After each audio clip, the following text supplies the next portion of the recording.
ಶಂಕರರಾಮಲಿಂಗಯ್ಯ, ಕರ್ನಾಟಕ ಸಂಸ್ಥಾಪಕ ರಾಜ್ಯಾಧ್ಯಕ್ಷ.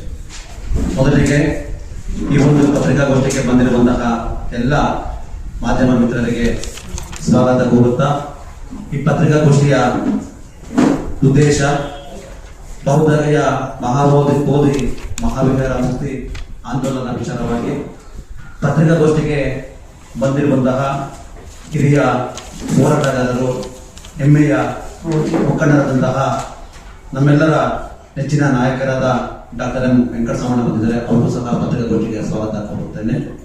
ಅದೇ ರೀತಿ ರಾಮ್ಜಿ ನಿಂಬಾಳಿ ಸರ್ ಅವರು ಬಂದಿದ್ದಾರೆ, ಅಧ್ಯಕ್ಷರು ಭಾರತೀಯ ಬೌದ್ಧ ಮಹಾಸಭಾ. ಅವರು ಸಹ ನಾನು ಸ್ವಾಗತ ಕೋರುತ್ತೇನೆ ಒಂದು ಪತ್ರಿಕಾಗೋಷ್ಠಿಗೆ. ಅದೇ ರೀತಿ ನಮ್ಮೆಲ್ಲರ ನಾಯಕರಾದಂತಹ ಲಯನ್ ಬಾಲಕೃಷ್ಣನ್ ಅವರು ಬಂದಿದ್ದಾರೆ, ಅವರು ಸಹ ಈ ಒಂದು ಪತ್ರಿಕಾಗೋಷ್ಠಿಗೆ ನಾನು ಸ್ವಾಗತ ಕೋರುತ್ತೇನೆ. ಅದೇ ರೀತಿ ಬನಶಂಕರಿ ನಾಗೂರ್ ಅವರು, ದಲಿತ ಸೇನೆ ರಾಜ್ಯಾಧ್ಯಕ್ಷರು ಬನಶಂಕರಿ ನಾಗೂರ್ ಅವರು ಬಂದಿದ್ದಾರೆ, ಅವರು ಸಹ ಈ ಒಂದು ಪತ್ರಿಕಾಗೋಷ್ಠಿಗೆ ಸ್ವಾಗತ ಕೋರುತ್ತಾ, ಈ ಪತ್ರಿಕಾಗೋಷ್ಠಿಯನ್ನು ಉದ್ದೇಶಿಸಿ ವೆಂಕಟರಮಣರವರು ತಮ್ಮ ಮುಂದೆ ವಿಚಾರಗಳನ್ನು ಮಂಡಿಸಲಿದ್ದಾರೆ. ಇವತ್ತಿನ ಪತ್ರಿಕಾಗೋಷ್ಠಿಗೆ ಅಖಿಲ ಭಾರತ ಬೌದ್ಧರ ವೇದಿಕೆ, all India Buddhist forum, AIBF, ಇದೊಂದು ರಾಷ್ಟ್ರ ಮಟ್ಟದ ಸಂಘಟನೆ. 1 ವರ್ಷದಿಂದ ಇದು ಚಾಲನೆಯಲ್ಲಿದೆ. ಡಾಕ್ಟರ್ ಆಕಾಶ್ ರಾಮ್ ಅವರು ಇದರ ರಾಷ್ಟ್ರೀಯ ಮುಖಂಡರು. ಕರ್ನಾಟಕ ರಾಜ್ಯ ಸಮಿತಿ ಏನಿದೆ ಅದರ ರಾಜ್ಯ ಸಂಚಾಲಕನಾಗಿ ನಾನು ಈ ಪತ್ರಿಕಾಗೋಷ್ಠಿಯಲ್ಲಿ ಮಾತಾಡ್ತಾ ಇದ್ದೇನೆ. ನನ್ನ ಜೊತೆಯಲ್ಲಿ ಈ ವೇದಿಕೆ ಏನಿದೆ ಆಲ್ ಇಂಡಿಯಾ ಬುದ್ಧಿಸ್ಟ್ ಫೋರಂ, ದೇಶದಲ್ಲಿರ್ತಕ್ಕಂಥ ಎಲ್ಲ ಬೌದ್ಧ ಮತ್ತು ಅಂಬೇಡ್ಕರ್ವಾದಿ ಸಂಘಟನೆಗಳ ಐಕ್ಯ ವೇದಿಕೆ. ಕಳೆದ ವರ್ಷ ಫೆಬ್ರವರಿಯಲ್ಲಿ ಇದನ್ನ ಚಾಲನೆ ಕೊಟ್ಟರು.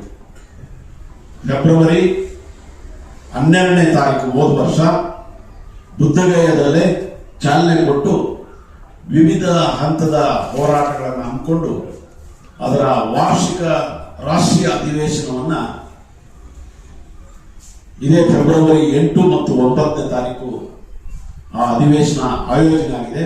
ಅದಕ್ಕೆ ಪೂರಕವಾಗಿ ನಾವು ಇವತ್ತಿಲ್ಲಿ ಈ ಪತ್ರಿಕಾಗೋಷ್ಠಿಯಲ್ಲಿ ತಮ್ಮೊಂದಿಗೆ ಕೆಲವು ಮಾಹಿತಿಗಳನ್ನ ಹಂಚಿಕೊಳ್ಳೋಕೆ ಇಷ್ಟಪಡ್ತಾ ಇದ್ದೀವಿ.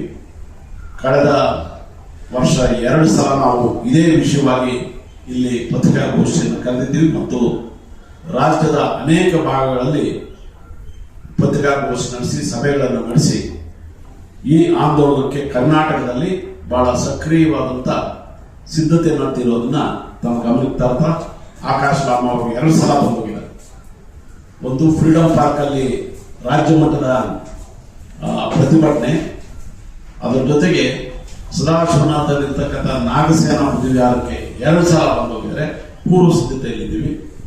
ಅವರನ್ನ ಜೊತೆ ಮಾಡಿ ನಾವು ಕರ್ನಾಟಕದಲ್ಲಿರ್ತಕ್ಕಂಥ ಎಲ್ಲ ಬುದ್ಧ ವಿಹಾರಗಳಿಗೆ, ವಿಶೇಷವಾಗಿ ಕೊಳ್ಳೇಗಾಲದ ಬುದ್ಧ ವಿಹಾರ, ಹಾಗೆಯೇ ನಮ್ಮ ಸಕಲೇಶ್ಪುರದಲ್ಲಿ ಹತ್ರ ಇರ್ತಕ್ಕಂಥ ಬುದ್ಧ ವಿಹಾರ, ಕುಶಾಲನಗರ ಬುದ್ಧ ವಿಹಾರ, ಬೈಲ್ಕುಪ್ಪೆ, ಆಮೇಲೆ ಬೆಂಗಳೂರಲ್ಲಿ ಎಲ್ಲೆಲ್ಲಿದೆಯೋ ಅಲ್ಲೆಲ್ಲ ಕೂಡ ಹೋಗಿ ಅಲ್ಲಿರ್ತಕ್ಕಂಥ ಬೌದ್ಧ ಮತ್ತು ಅಂಬೇಡ್ಕರ್ ವಾದಿಗಳನ್ನ ಮಾತಾಡಿ ಒಂದು ಜಾಗೃತಿಯ ಅಭಿಯಾನ 1 ವರ್ಷದ ಕಾಲ ನಡೆಯಿತು. BT ಆಕ್ಟ್, ಬುದ್ಧಗಯ ಟ್ರಸ್ಟ್ ಆಕ್ಟ್ ಅಂತ 1949ರಲ್ಲಿ ಏನು ಜಾರಿಗೆ ಬಂತು, ಅದು ಬೌದ್ಧ ಧರ್ಮದ ಅನುಕೂಲಕ್ಕಿಲ್ಲ. ಅದಷ್ಟೇ ಅಲ್ಲ, ಆಡಳಿತ ಮಂಡಳಿ ಏನಿದೆ, ಬುದ್ಧಗಯ ಟ್ರಸ್ಟ್ ಆಡಳಿತ ಮಂಡಳಿ ಏನಿದೆ, ಅದು ಪಕ್ಕಾ ಬುದ್ಧರ ಆಡಳಿತದಲ್ಲಿ ಇರಬೇಕಾಗಿತ್ತು. ಆದರೆ ಆಗಿನ ಬಿಹಾರ ಸರ್ಕಾರ ಈ ಕಾಯ್ದೆಯನ್ನ ತಂದು ಬೌದ್ಧರ ಹಿತಾಸಕ್ತಿಗೆ ವಿರುದ್ಧ ಇದೆ, ಆ ಕಾಯ್ದೆಯನ್ನ ರದ್ದುಪಡಿಸಿ ಅಲ್ಲೇನು 4 ಹಿಂದೂ ಪ್ರತಿನಿಧಿಗಳಿದ್ದಾರೆ, ಆ ಹಿಂದೂ ಪ್ರತಿನಿಧಿಗಳು ಈ ಆಡಳಿತ ಮಂಡಳಿಯಲ್ಲಿ ಇರಬಾರ್ದು, ಅಲ್ಲಿ ಬೌದ್ಧ ಭಿಕ್ಕುಗಳೇ ಇರಬೇಕು ಅಂತೇಳಿ ಒತ್ತಾಯ ಮಾಡ್ತಕ್ಕಂಥ ಒಂದು ಆಂದೋಲನಕ್ಕೆ ಇದೇನು ಮೊಟ್ಟ ಮೊದಲು ಆರಂಭ ಆಗಿರುವಂತದ್ದಲ್ಲ. ನಮ್ಮ ಶ್ರೀಲಂಕಾದ ಬೌದ್ಧ ಭಿಕ್ಕು ಅನಾಗರಿಕ ಧರ್ಮಪಾಲ ಪ್ರಾರಂಭ ಮಾಡಿದ್ರು. ಅದಾದ ನಂತರ ಜಪಾನಿನ ಭಿಕ್ಕು ಸುಸೈ ಸರಾಯ್ ಅವರು ಆರಂಭ ಮಾಡಿದ್ರು. ಇದೀಗ ಡಾಕ್ಟರ್ ಆಕಾಶ್ ರಾಮ ಅವರು ಆರಂಭ ಮಾಡಿ ಅವರ ನೇತೃತ್ವದಲ್ಲಿ ಇದನ್ನ ಮುನ್ನಡೆಸ್ತಾ ಇದ್ದೀವಿ. ಸಾಹೇಬೆ ನಮಸ್ತೆ. ಸೊ ಈಗೇನು ನಮ್ಮ ಕರ್ನಾಟಕದಲ್ಲಿ ಆಲ್ ಇಂಡಿಯಾ ಬುದ್ಧಿಸ್ಟ್ ಫೋರಂನ ನೇತೃತ್ವ ಡಾಕ್ಟರ್ ಎಂ ವೆಂಕಟರಾಮಣ್ಣ ವಹಿಸಿದ್ದಾರೆ. ಇದು BT ಕಾಯ್ದೆ ರದ್ದಾಗಬೇಕಂತೇಳಿ ನವೆಂಬರ್ 25ನೇ ತಾರೀಕು ನವದೆಹಲಿಯಲ್ಲಿ ಜಂತರ್ ಮಂತರಲ್ಲಿ ಮತ್ತೆ ಮಾರನೇ ದಿನ ಅಂಬೇಡ್ಕರ್ ಭವನಲ್ಲಿ ಒಂದು ಪ್ರತಿಭಟನೆ ನಡೆಯಿತು. ಅದು ಕರ್ನಾಟಕದಿಂದ ನನ್ನ ನೇತೃತ್ವದಲ್ಲಿ ನಾನು ಮತ್ತೆ ನಮ್ಮ ಶಂಕರರಾಮಲಿಂಗವರು ಇನ್ನು ಹಲವಾರು ನಾಯಕರು BR ಗುಂಡಾಜ್ ಅವರನ್ನು ಹಲವಾರು ನಾಯಕರು ಭಾಗವಹಿಸಿದ್ವಿ, ಡಾಕ್ಟರ್ ಮಾಲವರಣ್ಣವರೆಲ್ಲ. ಸೊ ಅದರ ಇವತ್ತು ಏನು ಪತ್ರಿಕಾಗೋಷ್ಠಿಯಲ್ಲಿ ಪ್ರಸ್ತಾಪ ಮಾಡಿದ್ದಾರೆ 8-9ಕ್ಕೆ ರಾಷ್ಟ್ರ ಮಟ್ಟದಲ್ಲಿ ಅಧಿವೇಶನ ನಡೆಯುತ್ತೆ ಪಾಟ್ನಾದಲ್ಲಿ. ಪಾಟ್ನಾದಿಂದ ಬುದ್ಧಗೆ 60 ಕಿಲೋಮೀಟರ್ ಇದೆ. ಸೊ ಅಲ್ಲಿಗೆ ನಾವು ಕರ್ನಾಟಕದಿಂದ ಬಾಬಾ ಸಾಹೇಬರ ಅನ್ಯಾಯಗಳು ಅಂಬೇಡ್ಕರ್ ವಾದಿಗಳು ಬುದ್ಧನ ದಾರಿಯಲ್ಲಿ ನಾವು ಅಲ್ಲಿಗೆ ಹೋಗಿ ಬೆಂಬಲ ಕೊಡ್ತಾ ಇದ್ದೀವಿ. ಏನು ಮುಕ್ತಿ ಆಂದೋಲನಕ್ಕೆ ನಾವೆಲ್ಲ ಬೆಂಬಲವನ್ನು ಸೂಚಿಸಿದ್ವಿ. ಅಣ್ಣ ಡಾಕ್ಟರ್ ಎಂ ಅವರ ಹೇಳಿದ ಹಾಗೆ ನಾವೆಲ್ಲರೂ ನಡ್ಕೋತಾ ಇದ್ದೀವಿ. ಎಲ್ಲ ಹಲವಾರು ಸಂಘಟನೆಗಳು ನಾವು ಈಗಾಗಲೇ ಹೋಗೋದಕ್ಕೆ ಸಿದ್ಧವಾಗಿದ್ದೀವಿ. 8-9ನೇ ತಾರೀಕು ನಾವು ಈ ಒಂದು ಆಂದೋಲನದಲ್ಲಿ ಭಾಗಿಯಾಗ್ತಿದ್ದೀವಿ. ಈ ಪತ್ರಿಕಾಗೋಷ್ಠಿಯ ಉದ್ದೇಶ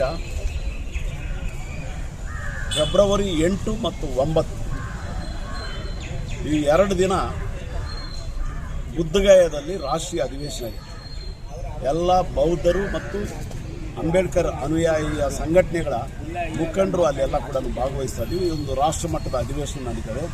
ಫೆಬ್ರವರಿ 1ರಿಂದ ಫೆಬ್ರವರಿ 9ರವರೆಗೆ ಒಂದು ದೊಡ್ಡ ಅಭಿಯಾನ ನಡೀತದೆ. ಜನಜಾಗೃತಿ ಬಿಹಾರ ರಾಜ್ಯದಲ್ಲಿ ಬೌದ್ಧ ಧರ್ಮದ ಅಸ್ತಿತ್ವಕ್ಕೆ ಧಕ್ಕೆ ಆಗಿರುವಂಥ ಸಂದರ್ಭಕ್ಕೆ ಬುದ್ಧ ಮಂದಿರ ಏನಿದೆ, ಬುದ್ಧ ವಿಹಾರ ಏನಿದೆ, ಆ ಬುದ್ಧ ವಿಹಾರ ಬೌದ್ಧರ ಆಡಳಿತಕ್ಕೆ ಬರಬೇಕು, ಬೇರೆ ಧರ್ಮೀಯರು ಇರಬಾರ್ದು ಅಂತೇಳಿ ನಾವು ಒಂದು ಆಕ್ಟನ್ನು ರದ್ದು ಮಾಡಬೇಕು ಅಂತೇಳಿ 1949 ಆಕ್ಟ್ ಏನಿದೆ ಆ ಆಕ್ಟ್ ರದ್ದಾಗಬೇಕು ಅಂತೇಳಿ ಒತ್ತಾಯ ಮಾಡ್ತಾ ಇದ್ದೀವಿ. ಅದಕ್ಕೆ ದಕ್ಷಿಣ ಭಾರತದ ಎಲ್ಲ ರಾಜ್ಯಗಳಲ್ಲಿರ್ತಕ್ಕಂಥ ಬೌದ್ಧ ಮತ್ತು ಅಂಬೇಡ್ಕರ್ವಾದಿ ಸಂಘಟನೆಗಳ ರಾಜ್ಯ ಮುಖಂಡರು ನಮ್ಮ ನಿಯೋಗ ಅವತ್ತು ರಾಷ್ಟ್ರೀಯ ಅಧಿವೇಶನದಲ್ಲಿ ಭಾಗವಹಿಸಿ ದಕ್ಷಿಣ ಭಾರತದ ಕನಿಷ್ಠ 100 ಜನ ನಾಯಕರು, ಬೌದ್ಧ ನಾಯಕರು ಮತ್ತು ಅಂಬೇಡ್ಕರ್ವಾದಿ ಸಂಘಟನೆಗಳ ನಾಯಕರು ಭಾಗವಹಿಸ್ತಾ ಇದ್ದಾರೆ ಅಂತೇಳಿ ಈ ಮೂಲಕ ಹೇಳಕ್ಕೆ ಇಷ್ಟಪಡ್ತೀನಿ.